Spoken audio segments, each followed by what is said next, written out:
Welcome to the Decades Reloaded community podcast, the Mental Health Mixtape, where we will be talking all things mental health related in every aspect of life, connecting with local communities and fitness professionals. We're here to start the conversation around mental health and make a difference. So join us, take a listen and be part of the conversation.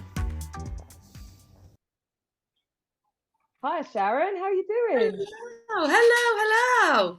Oh, welcome to the Mental Health Mixtape. Thank you. I'm so excited to have you on here with us today. Thank you so I am much excited. I'm for scared, but coming. I'm excited as well because Oh, it needs to be done, and I'm so glad that you're doing this and getting it thank out you. there, and it's becoming more normal to talk about these things. So I'm very scared but very excited.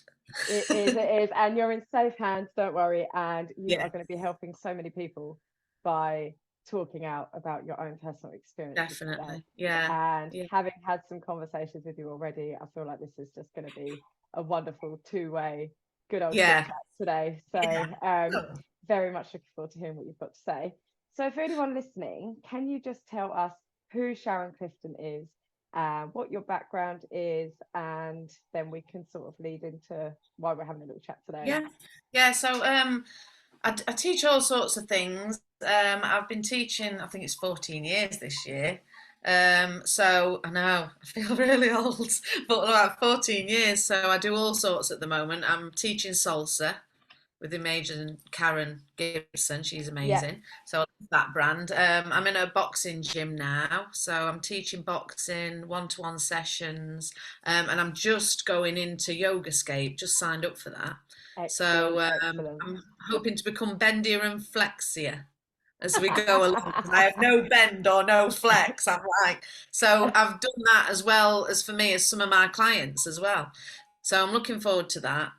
Actually, I really I'm a love mum. the mindfulness in the yoga scape. It's Yes, the beautiful, mindfulness part beautiful of it program. really appealed. Yeah, and just finding a good balance of the hardcore stuff that I love, but also a better balance of the mindfulness and movement and stuff like that. So I really love that. That's something I've found really has helped. So yeah, so I'm looking to teaching that as soon as I find the time to study for it. And Excellent. then just a mum really, mum and wife, mum of two kids, two dogs, one horse. I love Um, that. yeah. I So know you just say like I'm just a mum. Like being a mum's just a mum. so mega. It's the Yeah, best it job is in the the world, best job and ever. also Yeah, the really is. hardest. Yeah, both. So yeah, that's me really. I'm pretty simple in lots of ways. So you've done fitness. You've been a fitness professional for 14 years now. Yeah. Um, it doesn't have to be related to your career, but what would you say was your biggest achievement so far in your life today? So biggest achievement isn't related to my career at all. My biggest achievement was that when I had my son, who's now like 26, I had emergency cesarean, so it was a very stressful, awful. I kind of didn't enjoy it all. So when I met my husband and we planned to have a child, I just said all I want to do is give birth naturally. I really, really want to. So that, weird as it sounds, I did it, and I did it on gas and air, and she was a heavy baby. So that was, I always feel like that was my biggest achievement. So yeah, that's probably to date, I think, still my biggest achievement, really. I love that. And actually, I was so with you on that. I said to my other half, we did all the hypnobirthing and everything else. And Yeah. I don't know if I thought I was just extra mega hardcore over anyone else in the world, but I was like, I'm not going to have any pain relief when I give birth. I'm just going to do it all natural. I'm going to do the Yeah. hypnobirthing, have a lovely relaxed labor in the bath, in like, like one of the home ones. And then my Yeah. second kid, 11 days early, flew out within 4 hours. There was no time for a bath. I had to be on Oh an God. antibiotic drip, and they tried me on gas and air, but it made me throw up. So I had to go all natural anyway. Oh, And I just I went, was, God, get me an epidural. yeah, I was just determined because I had everything with my son. I had epidural, all the drugs going. I was like, give me the drugs. So I was so determined. And then we got into a bit of a dangerous situation when all the doctors come in and all like, oh, and she was like, we need to get this baby out in like the next 5 minutes or it's cesarean. And my husband was like, I have never heard a sound come out of a woman. I was like, whoa. And just were like, I am having this baby. And it was just like a not human sound came out of my body. But it sounds silly, but I always think I'm so proud of myself and so glad that I did that. And of course, like you get the gift at the end. So it was like, yeah, Absolutely. I love amazing. that pure grit and determination, which is definitely a bit of a vibe that I've had from you. I mean, I've obviously followed you long before you probably even knew I existed. Right. Just because you have been a bit more present in the Yeah. fitness I industry just don't than shut up what I about was. things as well. I just, You know, and you're attached to lots of different things. So I got to see more of you, and then I've just sort of like appeared out of nowhere yeah. and snuck in and decided to start shouting about mental health at everybody, like, listen to me. No. Oh, I love it though. I love that. You've been very online about mental health yourself recently, haven't you? Like opened up some Yeah. honest conversations, Yes. which Yeah. is absolutely fantastic. Not fantastic that you've been experiencing No, burnout but and anxiety, but having those conversations. I've seen so many people commenting yes. Yeah. who are totally on board with what you're saying. You've been so Yeah. relatable Yeah. for them. Yeah. So how would you say you sort of came about into hitting burnout, and then how it sort of impacted your life? I had burnout years and years ago, which was probably about 23 years ago. And that was put down to I was in a bad relationship at the time, a lot of stress. And then I have had anxiety throughout the years, but nothing that I didn't manage. It just battered it off and carried on. And I find that since I hit, when I went into perimenopause, it became more.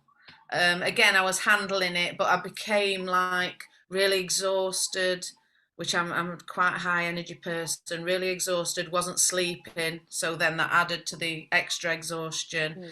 A lot of period problems, so I wouldn't bleed. And then I had heavy bleeds when I was on all sorts of medication to help that. And kind of just because I am a determined, like, nothing will beat me kind of attitude, just kind of carried on and on and on and on.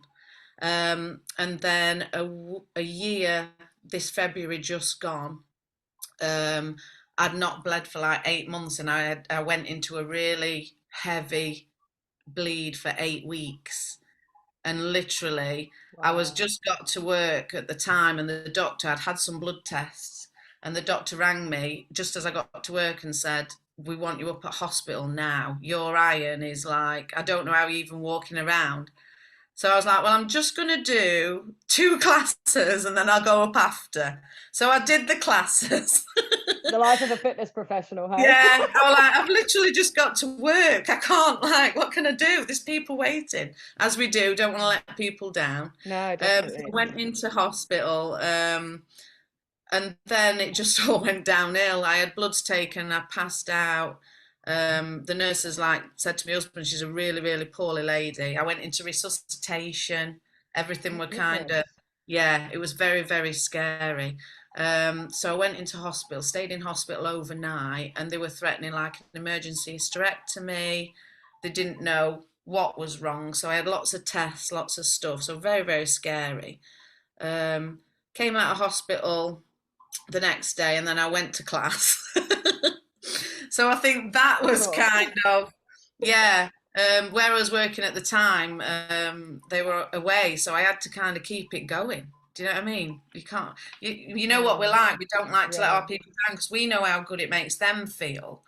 So we kind of give so much of ourselves, and you forget about yourself a lot. And that's something I'm learning again this year. I always promised to have a bit more self-care, but never really practiced what I preach to everyone else. So I am starting this year to get a better balance. So that was kind of a major block, which I think was a burnout. But again, I carried on and carried on. So I think looking back, your body tells you these things and you just don't listen. So it's very, very important to listen to what it's sending you, these warnings, and you're going, no, I'm all right, I'll carry on. There were a few times up to the burnout where I'd been ill at home and I was like literally laid on the sofa and then I get up and go, right, I'm off to class.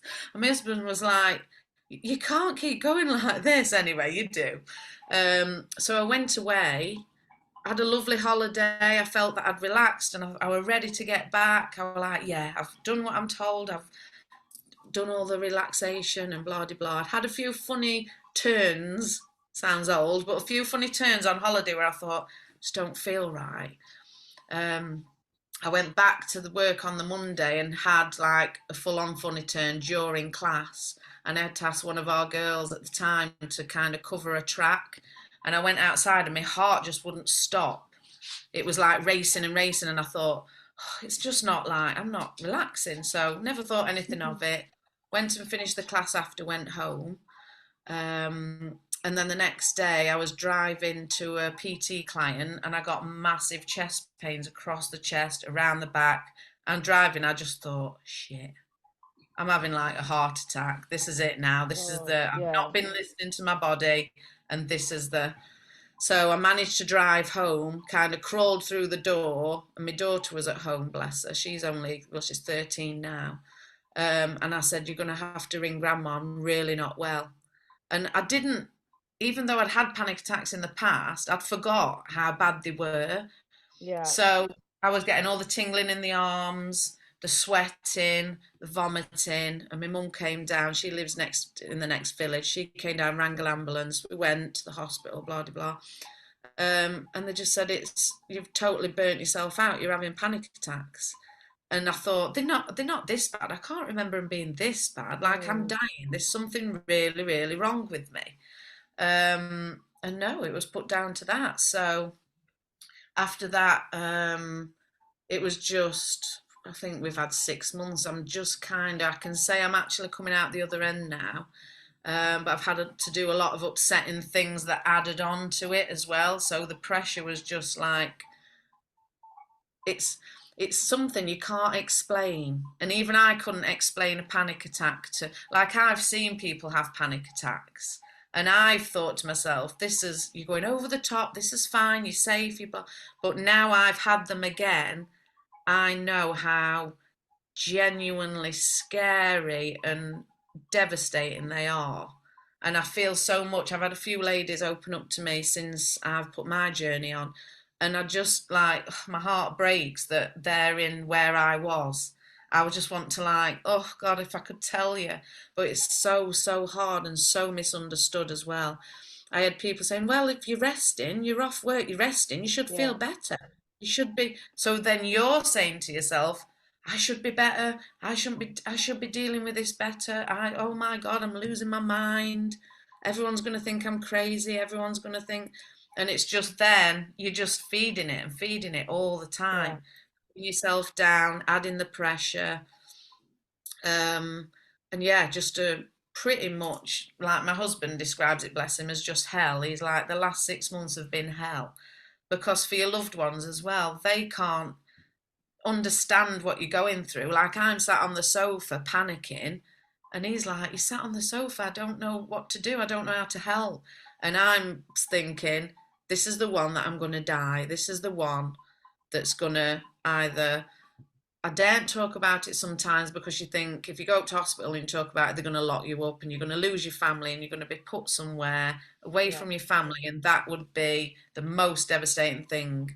Like, there were times when I went up, like I had times where I wasn't sleeping for 30 odd hours, and we had to go up to hospital. We had numerous trips up to hospital. My husband was like, this is not normal. But I think my system was just so wired, I just could not shut down at all. So we were put on like cocktails of drugs that I had effects to and had reactions to. And just hell, really. Yeah, really, really hell. And it is so misunderstood, and so it's just literally crazy how misunderstood it is. And I get what it is like from the opposite side and things like that, but if you're in it, it's just horrible, horrible. It's probably one of the worst times in my life, these last 6 months that we've lived. So they were recurring. I was having panic attacks like 10 times a day. Some days I just got up and I just went to bed, and it had just been all day fighting, and that's so draining as well. I mean, I went up to my parents one day because my husband said, I'm bringing her up and I'm taking her to hospital. And I walked in the door, my mum was like, oh my God, you look like death. I was like, yeah, I've not slept for like 30 odd hours and I cannot shut down. My brain is just like someone's injected me with some drugs that are just, and I So think do that's you, what people don't get. They just don't get the physical as well as the mental kind of side yeah. of it. So you say like your brain was just like, rah, did you have like lots of like intrusive thoughts and things going on, or was it just Very intrusive wide thoughts. awake? Yeah, wide awake, and sometimes I didn't know why. Sometimes I knew a reason. This is on my mind, and it's just replaying, and I'm worried about this, and I'm going to lose this, or because I had to leave a career that I'd had planned kind of for my future. Yeah. So I left that. So that was very upsetting, and I missed people and things like that. So that was kind of piled on top as well.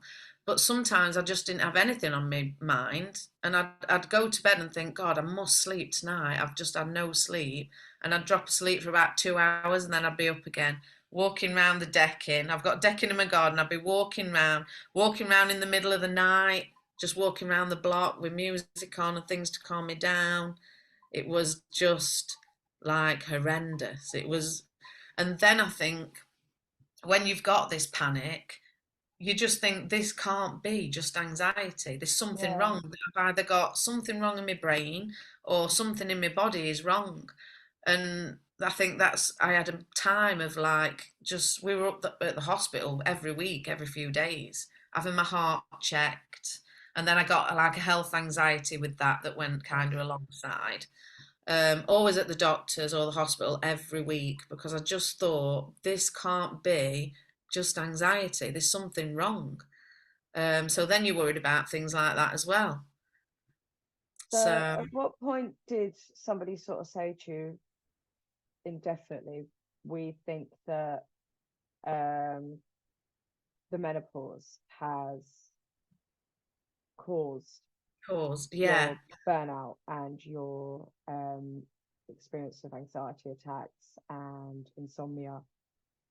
Was it a sort of a process that they went through, then they sort of tested your hormones and then well, made they a can't decision, or really was it test hormones apparently. They go on your symptoms. So I kept asking for blood tests, and they were like, we can't really do a blood test well, because that's really interesting. yeah, on a certain day it could be high, Yeah. and then the next day it could be low. So we'll never get kind of a accurate thing.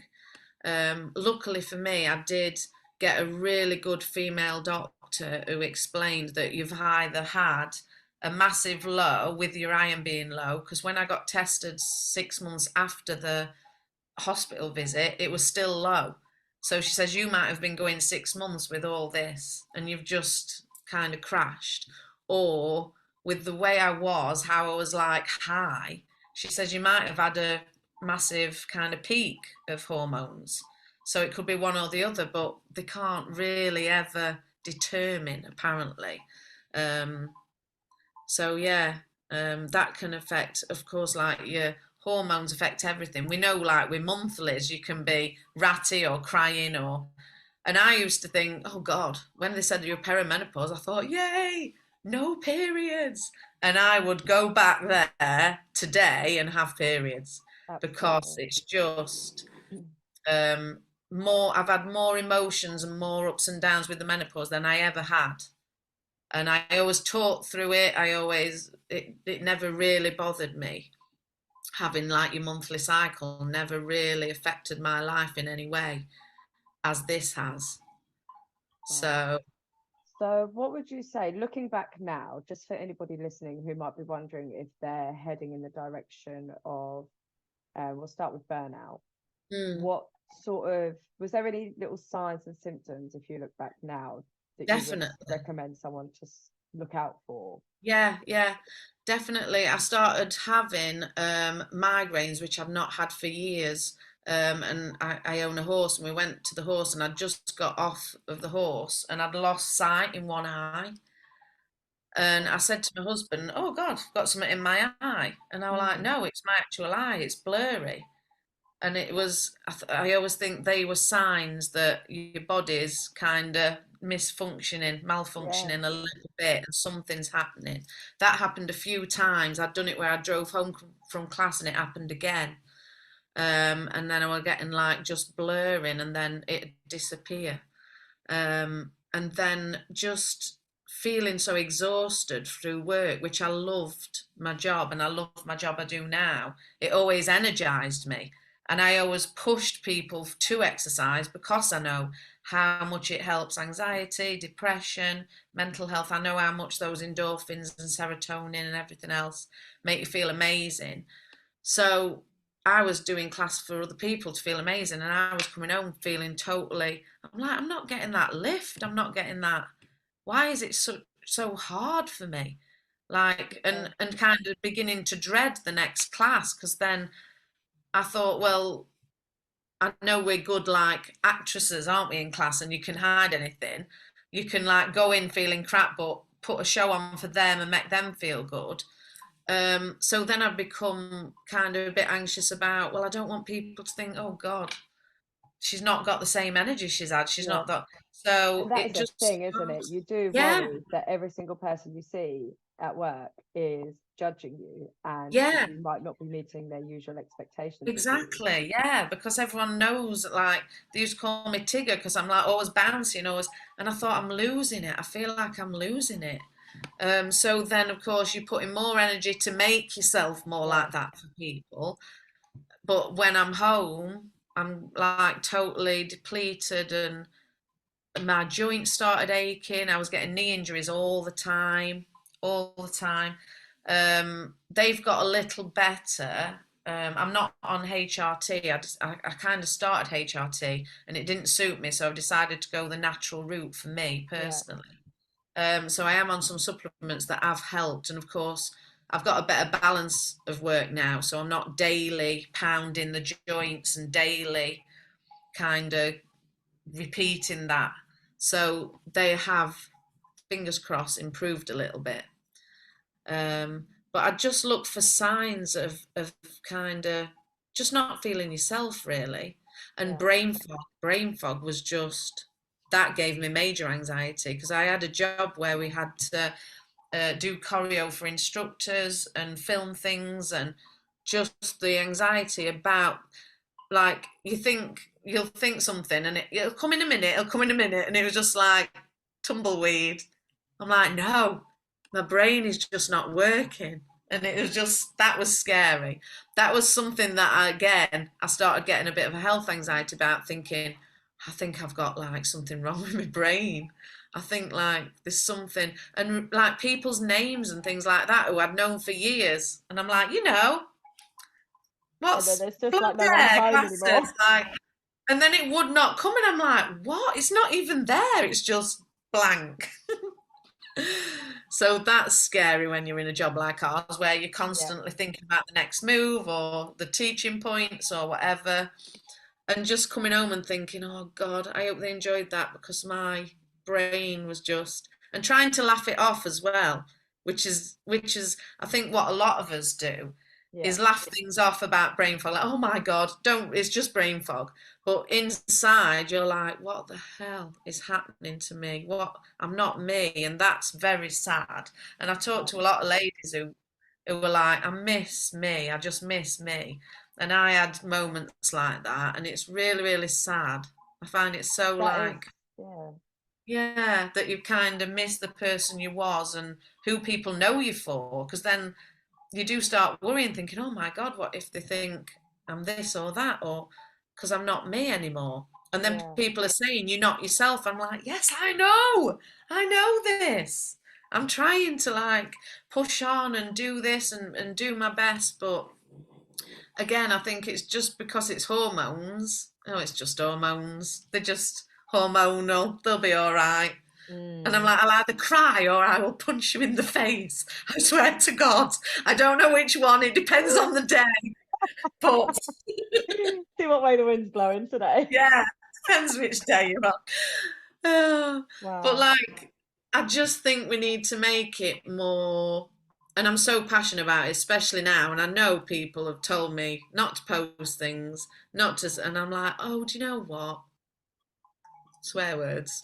Because, yeah, because the amount of ladies who've messaged me or said, oh God, because I think, especially as fitness instructors, and I post things about fitness and family. I'm out with family. I'm on my pony, and they're like, "Oh God, she's got an amazing life. She's got it all together." And I'm like, "No, I have not. I am winging life, like all of us are, just winging Absolutely. life." And I think when I've spoken out, people have like, "Oh my God, I would never have known."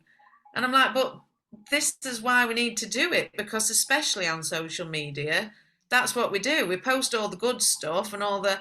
So anyone who's having a time like I had, which they are, they're like, oh God, it's just me. I've not got it together. I've got anxiety. I'm depressed. Why can't I do this? Why can't I be like them? Why can't I do this? And it's like, we need some real talk. I think we need some Absolutely. real talk to say, do you know what? Me too. And they're like, oh, and daft as it sounds, like, I had a few tough people around me that didn't understand, and that broke my heart because I wanted to reach out, but I knew I couldn't because it was just be battered off. Or so the people that said to me, "That's okay, you'll get there. Take the pressure off." Blah, blah. And I've had some amazing, amazing people reach out about their journeys. And it's just a little bit you think, oh, I'm not on my own. I'm not on my own. And that in itself, just that little understanding or compassion from someone just gives you, I always said it wasn't like a strength, it was like hope. It gives me hope. I can get better. If they're telling me that they had all this and this all happened, then I can get better. And I'm not on my own, and it's not that I'm not dealing with it right. It's not that I'm useless or I'm this or that. Yeah. It's just that its life has just kicked me down for a little while. And I was open about my point where, to the point where I was having the panic attacks every day and it was draining. And my daughter and husband were seeing it and taking me up to hospital or whatever. I I've never been a depressed person. I've definitely had anxiety over the years, up and down, but I've never been a depressed person. And I did go into a really bad depression to the point, because I'd kind of given up my career and what I thought at that point. I didn't know when I was restarting again. Didn't know if I would ever start again, because you feel like this is And just my that's life scary in now. itself, isn't it? That's scary because it's something I just absolutely adore doing. And then, of course, income. So my husband was working a new job. I was putting pressure on him for income, and just not like I'd always been like the strong mum who sorted everything out, and my kids were kind of then looking after me. My son was checking in with me. My daughter was amazing. She was like, set me the sofa up, and if she knew I was having a bad day, put something on TV, try and help. And that was amazing, and I would never have got through if it weren't for my family.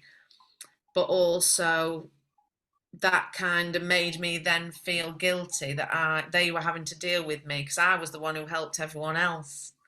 Yeah. So that kind of sent me into a real depression, to the point I'd had occurring panic attacks. We'd had a really bad weekend, and I went to the horse because he always made me feel better, and I could just fresh air, and I just didn't feel better. And I went a walk, Wow. and I was sat in this field, and I thought, if I carry on for this much longer, I don't want to be here. And that scared me because I'd never ever thought things like that. Yeah. But I just thought, I cannot live this life. It's not me. I can't do it. I can't do it to my loved ones.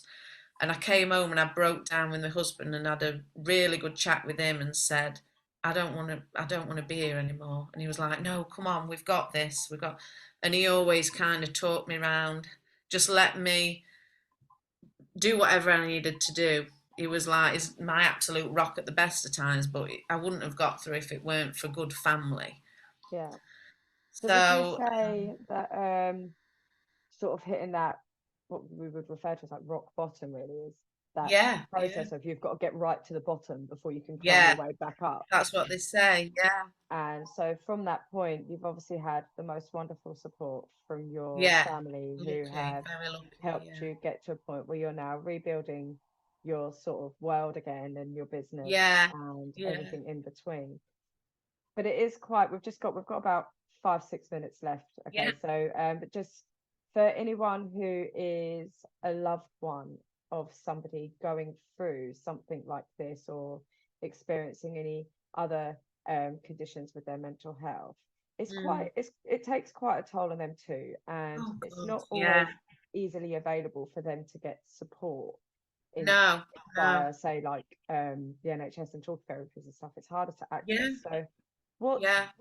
have you got any advice for someone supporting a loved one for things that they can do for themselves to help keep Um. them up, Yeah. so to Yeah. speak? Yeah. All my husband did was we kind of started to try and go out a little bit, so to give us both a bit of relief. So, like, we went to a coffee shop. I had to leave the first time we went out. I had to leave the coffee shop, and I'm like, I love coffee shops, decaf nowadays, but he was I was like, gonna say for someone who let's go can't out. sleep. Yeah, decaf, always decaf. But we went to a coffee shop, and he was like, "Let's go out. Let's do something a little bit normal. Just get out."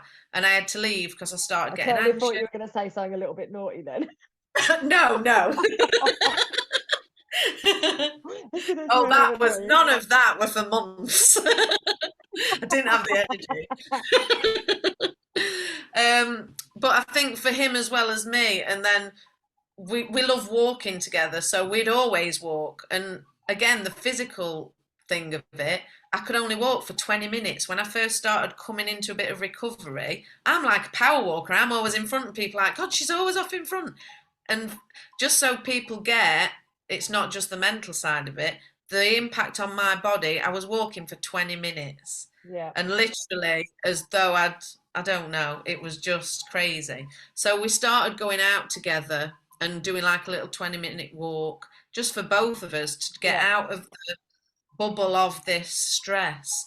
And I always encouraged him. He goes to the gym himself, so I always encouraged him to go to the gym and get some time for him, and talk to his friends as well about it. And he'd say, "I'm sorry, but I just needed." And I'm like, "No, no," because that makes me feel better that Yeah. you've got good friends to say my wife is, because he was at a new job and he had to come back a few times for me, and I was then scared. Oh God, he's in this new job. They're going to be like, oh, he's got to go back for his wife again. Yeah.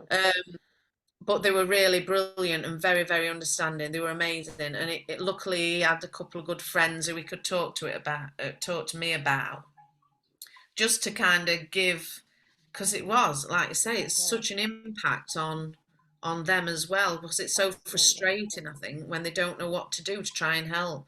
And I know one night I was having attacks and attacks, and my husband was like, "Listen, you've had all these attacks and you've got through them, trust me," because he always used to grab my hands and say, trust me, you're okay." And I was just on such a thing, and I said, I don't trust you, no one can get me better. And that really upset him, and then I felt awful Yeah. after. But yeah, it was really, really tough on all of us. Not just, it affects your loved ones because they just want Yeah. to help and make you feel better. And Yeah. yeah, And so I would just they say, should feel like they've got a support network around them, and yeah, exactly. Yeah, because you're only as strong as the people around you at the end of the of day. course. Yeah, And I mean, nature and moving our bodies, nature and we moving. know is Yeah, the top yeah, ways top to things. just manage things a little bit Yeah, better yeah, and sort of completely clear the mind, come back with a mm, fresh outlook. yeah. So that has been so informative for anybody who's listening I could who talk about it is forever. perimenopause or coming through to the other side into full menopause or Mm, experiencing burnout and panic attacks. I'm yes, sure what you've said today will really resonate with a lot of people and hopefully. help make them feel like they are part of a village of people who understand as well Yeah, with I the think support that's the network. thing, just to not feel alone. Don't ever think you're alone. There's so many women going through this. And like I spoke to my mum about it because I thought I never heard my mum talk about. And she says, yeah, but we didn't talk about it. He just got on with it. Yeah. And she says, and I went to the doctors, and I went once, and I said, I can't carry on like this. And I said, I never knew that. She says, no, because we didn't talk. So your generation are now, and then we've got children, daughters who hopefully by doing this, by the time they get to this stage in life, it'll be normal to say, look, I'm struggling. I've got this, this, and this. Oh yeah, it's this. This treatments and women are fighting for HRT. They're fighting for all this understanding, and we shouldn't have to. It's just we shouldn't. no, we shouldn't have to. And we that's deserve why it's so important that people like yourself come on and do things like this, so we can shout it really loud and proud for everybody to listen to and keep that conversation going. Everyone is welcome to comment. This is on YouTube as well, so they'll be able to comment on YouTube if they're feeling the same thing or want to share any experiences or talk to you. And if you've got any links that you want me to add in as well, I'm always up for a talk. Always up for a talk. Never, no matter what time. I definitely think we should do this again, Sharon. It's been an absolute pleasure. Oh, thank you so much for coming on to the Decades Reloaded Community Podcast. Thank you so much. Thank you, my lovey. I'll speak to you soon. All right. Bye. Bye.